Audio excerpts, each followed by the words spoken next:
Mandy 啊，今日咧就同咗個 friend 過深圳食潮州嘢啊。咁我同朋友咧今晚就會喺善九爺食潮州菜。咁我哋而家入去攞位先。如果需要等位嘅時候咧，餐廳出邊咧都有好多位置俾客人坐，同埋有提供茶水嘅。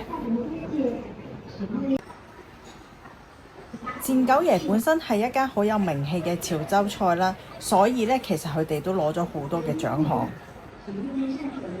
咁我本身咧就比較早食飯嘅，所以平日嘅6點零咧已經去到食晚餐，但係餐廳裏邊咧已經坐滿咗好多客人喺度，呢度真係幾受歡迎。用餐嘅位置無論長方形台啦、圓形台咧，其實都係好闊落啦，坐得好舒服嘅。所以無論同朋友又或者一家人嚟聚餐咧，都係非常之適合。咁我哋而家望一望個餐牌先。咁佢哋嘅招牌菜咧就係呢個嘅家燒黃魚同埋呢個燒窯雞。咁我個 friend 咧就話想食雞，所以咧我哋就決定嗌一隻雞先。跟住再望下有咩食先。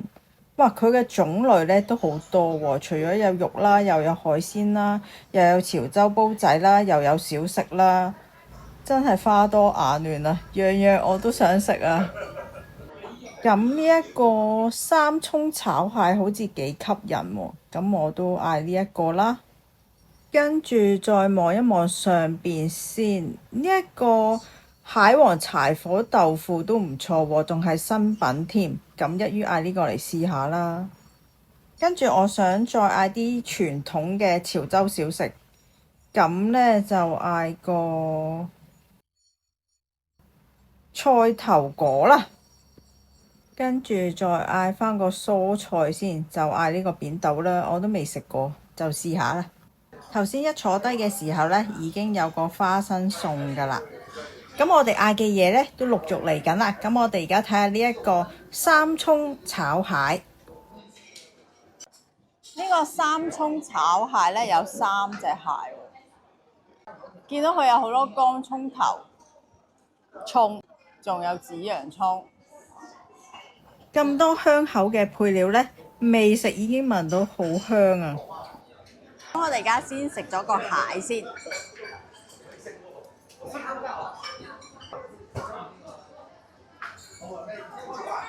哇！三葱爆炒非常之夠鑊氣，好香啊！未入口咧已經聞到好香葱嘅味道。蟹肉嘅肉質咧好鮮甜啊！蟹肉嘅口感呢，亦都係非常之細緻。名師燒窯雞呢，係成隻雞呢上台，然之後現場呢師傅剪嘅。見到師傅一路剪嘅時候呢，一路係咁出緊煙嘅隻雞，同埋係咁滴緊啲雞汁出嚟，非常之 juicy 啊！仲有陣陣嘅香味呢飄過嚟添啊！師傅呢非常之細心啊，將雞腳嗰啲指甲位呢逐隻剪走佢。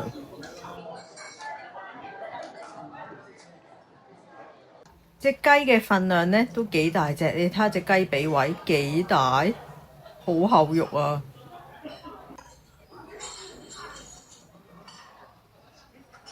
咁師傅呢亦都將比較肥嘅位置啦，同埋 pat pat 嘅位置呢都剪走咗佢，非常之細心。有啲骨位呢都去埋添，跟住就排返靚隻雞啦，就上台俾我哋。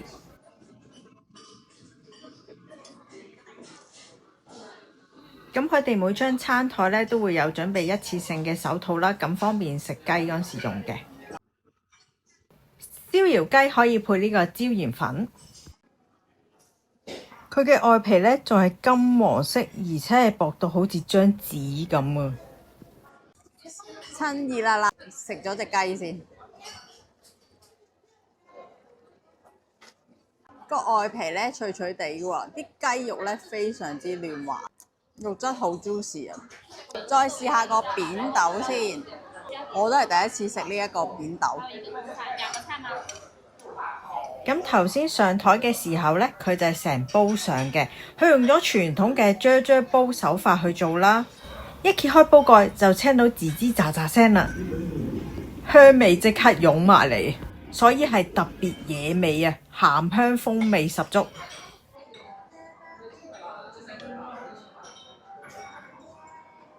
跟住呢一個呢，都係熱辣辣成煲上嘅，就係蟹黃柴火豆腐，用咗柴火慢煮傳統嘅手法呢，砂鍋上台，好足料啊！成鍋都係金黃色。個豆腐咧好滑喎，酒味都好香濃喎。豆腐嗰度咧就有啲蟹黃汁喎，我嚟撈飯就正啦。除咗有豆腐，仲有蝦仁，仲有黃耳，亦都有芹菜同埋菇。呢個菜式都幾適合老人家啦，或者小朋友都啱食。跟住再試下呢個潮州小食菜頭粿，佢用咗蘿蔔絲啦，混合咗支米粉啦，加埋花生粒整成嘅喎。即叫即煎，好正宗嘅潮州人家常回憶啊！